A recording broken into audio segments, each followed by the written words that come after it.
इस वक्त की बड़ी खबर, जी हाँ, इस वक्त की सबसे बड़ी खबर गांव बाजितपुर से आ रही है, जहां एक योजनाबद्ध तरीके से चलाए जा रहे रैकेट का खुलासा हुआ। ऐसा रैकेट जहां मासूम बच्चों को गर्भ में ही मारा जा रहा है। नर्सिंग होम के नाम पर मासूम बच्चों की जिंदगी से खिलवाड़ किया जा रहा है। और इसका पर्दाफाश किया है मुंबई की मशहूर क्रिमिनल लॉयर मिसेस आशा विजय, जिन्हें पहले आशा सेठ के नाम से भी जाना जाता है। गायत्री, गायत्री। जी बाबूजी। ये देखो, मुंबई की मशहूर एडवोकेट मिसेस आशा विजय अरोड़ा पिछले कुछ दिनों से इस गांव में रह रही है। उन्हें कहीं से पता लगा कि इस गांव में मासूम बच्चों को गर्भ में ही मार दिया जाता है। और आपको बता दें कि पिछले कुछ समय पहले सुंदर नाम के एक पत्रकार की हत्या इस गांव में हो गई। यही वजह बनी कि मिसेस आशा विजय अरोड़ा इस गांव में आई और केस की छानबीन शुरू की। आइए खुद सुनते हैं कि क्या कहती है मिसेस आशा विजय अरोड़ा। आप गोविंद की बात कर रहे हैं बाबूजी? हाँ बेटा, मैं उसी की बात कर रहा हूँ। आशा ये कैसे भूल गई कि दुनिया के सामने आके वो अपने लिए मुसीबत खड़ी कर रही। आप ठीक कह रहे हैं। जब पहली बार मैं उस क्लिनिक में पहुंची तो मुझे शक हो गया था कि ये डॉक्टर जो ट्रीटमेंट कर रहा है वो दरअसल डॉक्टर है ही नहीं। और गांव के लोगों को डिग्री की पहचान नहीं होती। और फिर मुझे पता चला कि 2 साल पहले इस क्लिनिक में पुलिस का छापा पड़ा था। सोनोग्राफी मशीन को सील कर दिया गया था। फिर भी गैर कानूनी तौर पर यहाँ सोनोग्राफी यानी भ्रूण परीक्षण चलता रहा और सबको बताया जाता है कि पेट में पल रही बच्ची है और फिर उसे मारने का सौदा किया जाता है। सुना आपने क्या कुछ हो रहा था उस गांव में? और उससे भी बड़ी हकीकत हम आपको सुनाते हैं कि डॉक्टर बनकर किस तरह से गांव वालों को धोखा दिया जा रहा है। इसके बारे में विस्तार से जानते हैं मिसेस आशा विजय अरोड़ा। दरअसल वो सोनोग्राफी मशीन थी ही नहीं, वो तो एक कंप्यूटर सेट था जिसमें सोनोग्राफी की सीडी चलाई जाती थी। दरअसल किसी औरत की सोनोग्राफी होती ही नहीं थी। पहले ये देखा जाता कि बेटे की ख्वाहिश किसे है और फिर कोख में पल रही बेटी है ये कहकर उसे मारने का सौदा किया जाता। दरअसल ये तथाकथित डॉक्टर और नर्स किसी को नहीं पता था कि पेट में पल रही बेटी है या बेटा। तो ये थी मिसेस विजय अरोड़ा, मुंबई की मशहूर जो पहले शहर में रहकर कानून की लड़ाई लड़ती रही, फिर गांव में आकर वो सब करके दिखाया जो आज तक कोई नहीं कर पाया। बहरहाल पुलिस ने तथाकथित डॉक्टर, नर्स और स्टाफ मेंबर को गिरफ्तार कर लिया। मिसेस आशा की इस कामयाबी पर पूरे गांव का नाज है। पूरा गांव उन्हें बधाई दे रहा है। यहाँ तक कि गांव के सबसे बड़े माने जाने वाले आईजी ने भी उन्हें मिलकर बधाई दी। देखा बात, मैं कह रहा इस लड़की के आसपास कुछ भी ऐसा चल रहा होगा तो चुप नहीं बैठेगी, बर्दाश्त नहीं करेगी उसको।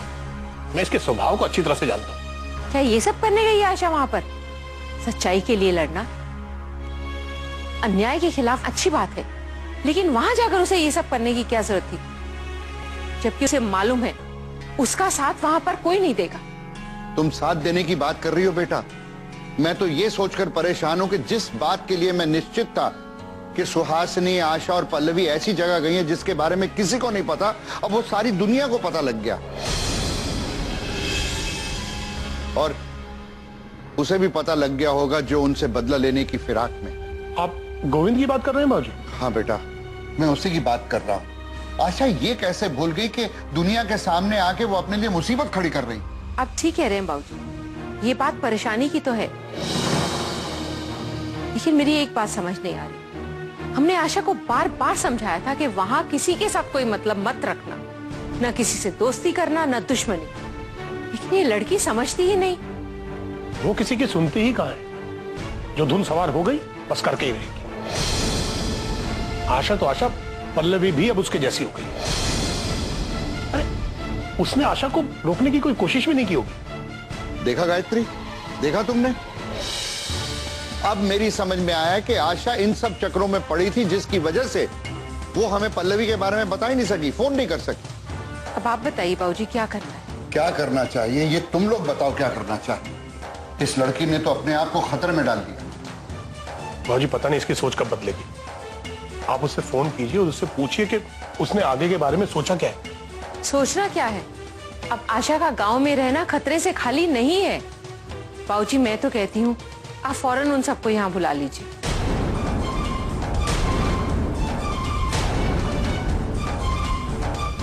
ठीक है बेटा, मैं उनसे बात करूंगा।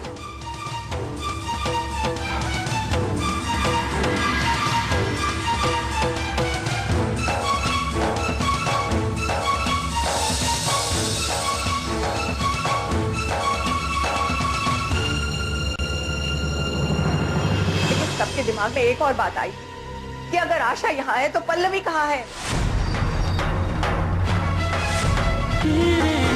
किस्मत की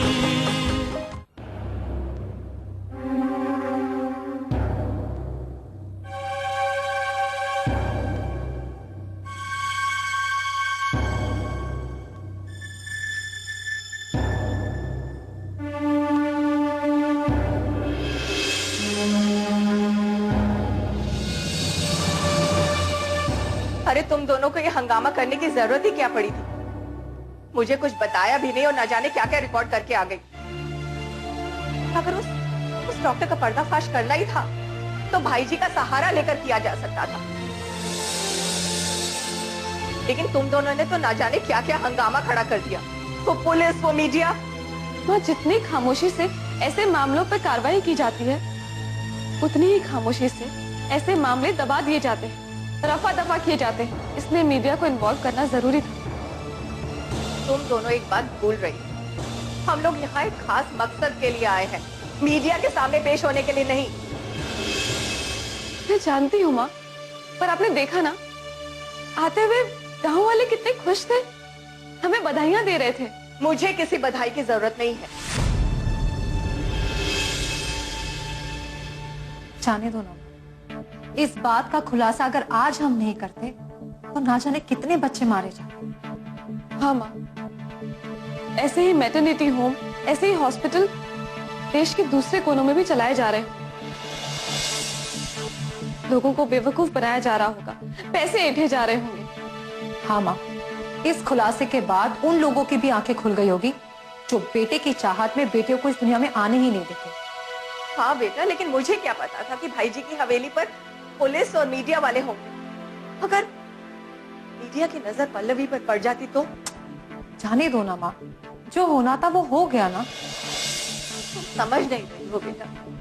मैं तो ये सोचकर परेशान हूँ कि मैं तो आशा को यहाँ पर आराम कराने के लिए कहकर आई थी, लेकिन उन लोगों ने अगर आशा को यहाँ वहाँ भागते हुए देख लिया तो? जाने दीजिए ना माँ जी, मीडिया के सामने तो मुझे खुद को बचाना था ना। अच्छा हुआ सही वक्त पर मैं वहां से निकलकर यहाँ आ गई। हाँ पल्लवी, लेकिन जब मैंने वहाँ मीडिया वालों की भीड़ देखी तो मुझे डर लगने लगा कि कोई मीडिया वाला तुम्हारे पास ना पहुंच जाए। और एक और बात। वो क्या माँ? मैं तो ये सोच के परेशान हूँ बेटा कि न्यूज चैनल में सब लोग आशा को देखेंगे, उसे यहाँ दौड़ते भागते देखेंगे, लेकिन सबके दिमाग में एक और बात आई कि अगर आशा यहाँ है तो पल्लवी कहाँ है?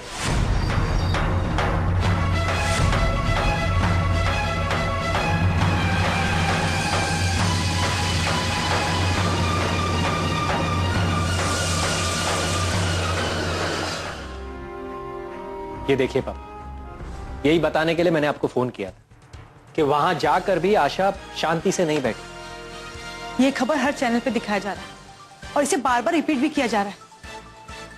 ये देखिए आशा का इंटरव्यू। दरअसल वो सोनोग्राफी मशीन थी ही नहीं, वो तो एक कंप्यूटर सेट था जिसमें सोनोग्राफी की सीडी चलाई जाती थी। दरअसल किसी औरत की सोनोग्राफी होती ही नहीं थी, पर ये गांव वाले समझ नहीं पाए कि उनके साथ कितना बड़ा धोखा हो रहा है। उस क्लिनिक में सबसे पहले ये देखा जाता कि बेटे की ख्वाहिश किसे है, और फिर कोख में पल रही बेटी है ये कहकर उसे मारने का सौदा किया जाता। चाहे कोई भी बहाना लगाना पड़े, चाहे कुछ भी तरीका लगाना पड़े। तो मानो या ना मानो आशा, लेकिन इस इंसिडेंट के बाद हमारे ये भी प्रॉब्लम्स बढ़ गई हैं। और मुझे तो ऐसा लगता है कि इस इंसिडेंट के बाद अचानक कोई शहर आ ना जाए। आप जब तक पल्लवी और आशा से मिलेंगे नहीं, आपको सुकून तो मिलेगा नहीं। मैं तो कहती हूँ, ना तो किसी को बताने की जरूरत है और ना कुछ पूछने की। आप बस वहां पहुंच जाइए। अतिथि